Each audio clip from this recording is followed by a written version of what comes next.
day one, no in day week one. Hasn't affected Gur and his results whatsoever. Any change to this character, he's made the adjustments, and he has written the book on how to play this more keep-away style Geras. Because what's great about the current competitive landscape is that when it comes to Geras, there really are a couple of different play styles. You can play the keep away that Gur has, and really he's the only one to implement it, or you got the Bruiser up close where you're trying to do the damage. Now, what I'm interested in is the potential matchups. Thing about these two Chilean twins is that they play pretty much the same characters. Now, Scorpionprocs has been playing a ton of Kotal Khan recently, but he saw looking at what Turkey ran into in the previous round, I think we might see something like the Cabal early on from Scorpionprocs here. Or actually, probably the Fujin, now that I think about it. We have to give a little bit of a special shout out to a certain K-Mac, don't we? Oh. For those that missed it, they're about to jump in, but Scorpionprocs in pools had to fight off against K-Mac, one of the most prominent spawn players. K-Mac was one hit away from pulling off an upset and sending Scorpionprocs to losers then and there. Not even one hit. He had a blocked fatal blow in front of him. Mr. Punish. Hey! Oh, but you know, I actually got to talk to, and I'm giving the biggest shout outs to K-Mac's parents are here supporting him in the crowd. Wow. And I didn't know that until I walked up to him today. Started having some words, and like, yeah, we're K-Mac's parents here supporting. And they said that even they were surprised. It's the first time K-Mac took a big loss against a big player and didn't beat himself up over it. He actually took it as a positive and said, I was one hit away from beating one of the best in the world. Let's go. Shouts to K-Mac and his parents here. There's a lot of parents supporting their children playing MK here at Combo Breaker 2022. Fire, thunder, wind.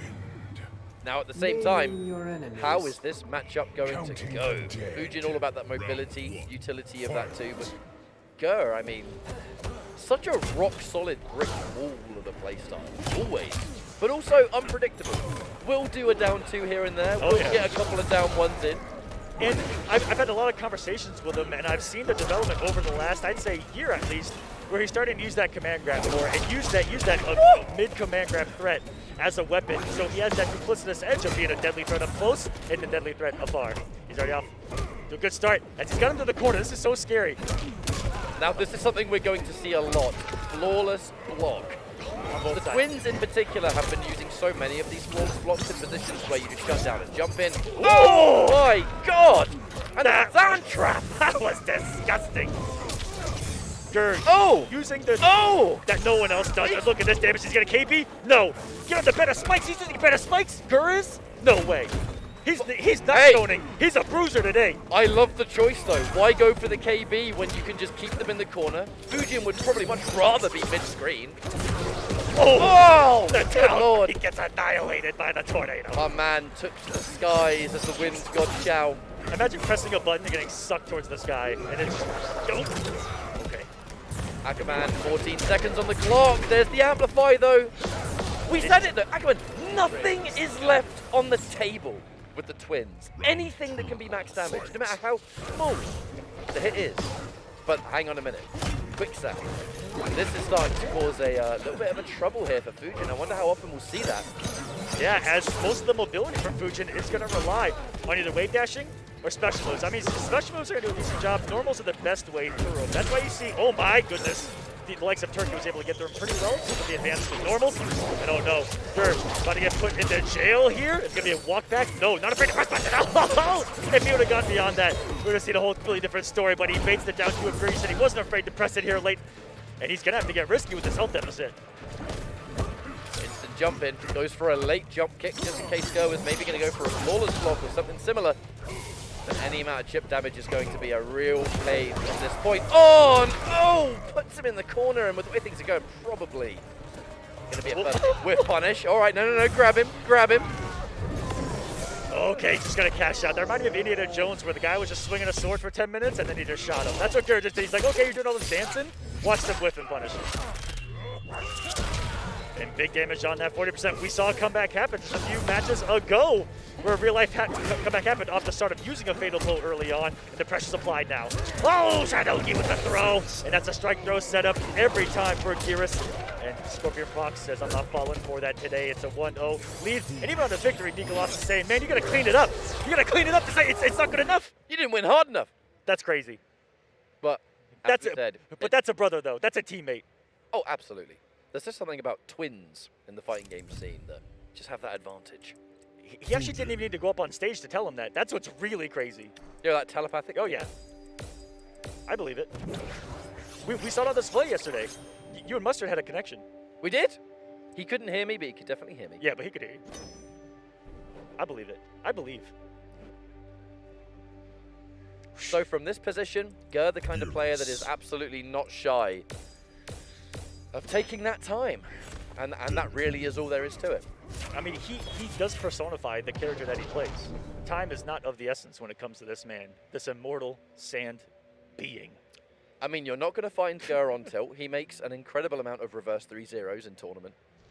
Something about that temperament, which I think will go a long way playing a character like this, because Geras has a lot of tools to fight almost all of the time. You just need to, well, as generic as it sounds, you have to adapt how your opponent's playing, but catches the breakaway.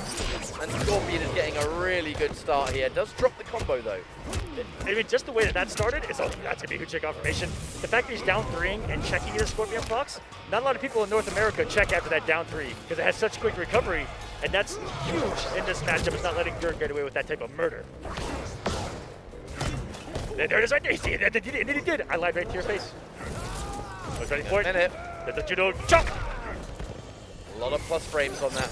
And Ger using those plus frames to try and restrict the movement, but that Skywalk says, you know what, mate? Nah. I'd like to get out of here. Another wake up down 2. Gonna slam him. And wham him. That sounded kind of weird. 138. Now Throw King killed. This is super scary. No! End of the string. And then he gets shitted under. He must have expected him to stagger it. He must have expected to stagger, but no one home today. Ger back to the corner. Gonna do everything he can to fight his way out. Sticks out that mid, the quick sandy. Anything we can do to shut down his movement has to be done, but not every move gets affected by it. Whoa! He's swinging big here already. Ger's feeling that pressure. He says he's gonna take a ride back to this corner. Late breakaway. Plus decent damage was done, and Scorpionprocs still pressing these buttons. Can he escape? Scorpionprocs put himself there, but still has the turn and steals it with that down one in the recovery of the Cyclone. Push him away. Says, get away from me. And he doesn't use it an awful lot like other Gears do. They like to abuse that 4-3. Ger really just abuses that 6-framer of a down 1, baby. But not going to be a factor because Fujin's rarely in that range here. Takes the breath from this man. And back to full screen you go. Flawless blocking and jumping, one of the #1 ways to just really screw with your opponent's landing on the button press to a down 1. I mean, that was just a confident decision to make. He just knew Ger was ready for the counter poke. He could feel the hesitation on his opponent's side as he's a single hit. We're taking a 2-0 lead, and these brothers are we going to see these Chileans just 3-0 their way into winners finals like this? Are they really just styling on us at this point? Here's the concerning thing, Aquaman, is that at CEO, they kind of took everyone by surprise. If you'd seen stuff like the Top 7, there's a lot of streams, they do a lot of tournaments, you would have seen those players back then, right? But if you hadn't watched any of that content, you would have no idea. And you had no idea what was coming. In this position, there's no more surprises. We've gone into Combo Breaker knowing how good they are. Players are going to do everything they can to prepare, but here's the thing. These two players are not so phenomenally good because of unknown tech or unknown characters or variations.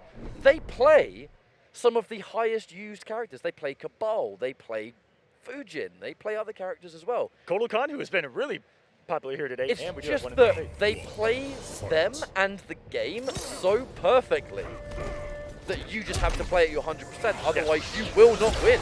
Character almost doesn't matter too, because you guys have only seen quite a few characters on a tournament level like this offline, but when they fight offline, they could random select and get to where they are. It's insane how talented these players are so far. Ger really doing everything he can to put up some kind of fight, and hang on a minute. Breakaway important to shut down. Any kind of potential KB that would have happened there, especially from Geras. Beautiful wave dash there. Hold on a second. Come on, what? Uh-oh, give me the leg. Oh, no. Oh, that hurts every time. Oh, I'm getting old. It's one of the highest damage KBs as well. Like, that is one of the strongest KBs in the game. Raw. Another throw. That's Scorpionprocs wave dash. Is the pressure? No Oki off that forward. What an anti-air from Gur. Hard to convert off a 2 with Gears with a stand 1. Hey, he's making execution look easy, and that's an optimal cash out in this variation. Oh, maybe saving the bar for launcher. He needs one more hit. Gur, looking to stay alive, whips the command grab going as far as possible. It does lunge forward. Oh, the bait! That was a bait 1000%. Wow. Make him think you've whiffed it. Commit to the second hit. Would you have pressed? I would have pressed. No, Fuji never finishes that string. I got smoked. Worth mentioning, though, that Gur has gone for a variation change. He's not using better spikes now. He has got that universal command grab, but he hasn't had a chance to mix yet. And he's got some of the most tick throws off of it. Even the stand 2 that Gur likes to establish 2-4 an awful lot can tick throw off of that. Stand 1, down 4. Yeet. There we go. 4-2, which is almost close to 4. Oh, that's the big one. Max range. Give it to me. One of the best looking KBs in this game. Ooh, that regular gauntlet, another one. One of the sickest animations for a command grab ever. We're going to have to see if Gur can keep this momentum up, though, because Scorpion immediately changing on. You want momentum? Let me just flawless block that jump in, yeah? Shut down any momentum you had. Against, I don't know, one of the best jumping characters in the entire game. Burning the time of the clone, and not the last second, Gur able to still explode for some plus frames. Time to guess. And with this variation, every 4-2 can be a 50-50 as well in the command grab. Oh! That is an unfortunate situation. Scorpionprocs going in for a reset, side switching to make sure that Gur's back to the corner is exactly what he needs right now. Keeping that max distance, he's not going to have to deal with that sand clone at all. And he can grab.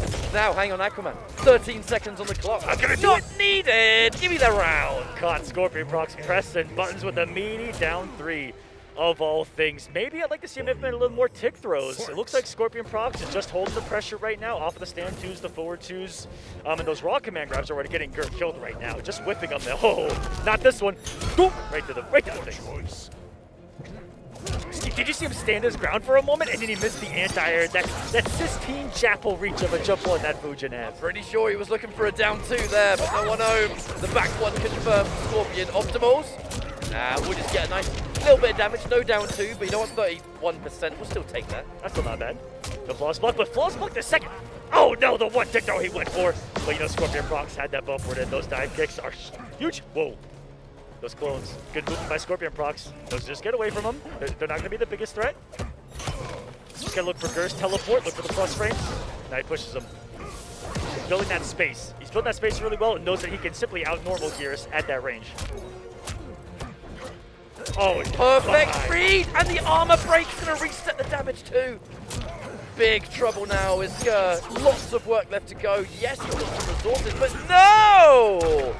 The reaction from Scorpionprocs, he saw the clone manifest live. He's in the frames. He's a frame walker. He's inside the matrix. He's reading the code, man. That wouldn't be the first time he did that either. He was jumping and reacting to sand trap, to quicksand. How can players so young be so talented? Because this isn't just the talent. I mean, I was going to say something, but it's a little savage. The talent that we're seeing here. Because they have the time to. That's a discussion for another day. You know, we get washed up because we do have more responsibilities. My point, though, is that when you're this kind of player, they're playing so well in the sense that this is perfect gameplay. Mm-hmm. They're not abusing any cheap characters. They're not doing this or using this, that, or this, that. Stuff that people might discredit. Yeah. You know, if you were looking to do the thing many like to do and discredit a win, you're looking at the way the two twins are playing. You've got nothing. We've got nothing to work with. I mean, if you were to no ask choice but to respect the skill. If you were to ask me what does the highest level of Mortal Kombat 11 look like, I'll say, look at what these guys are doing.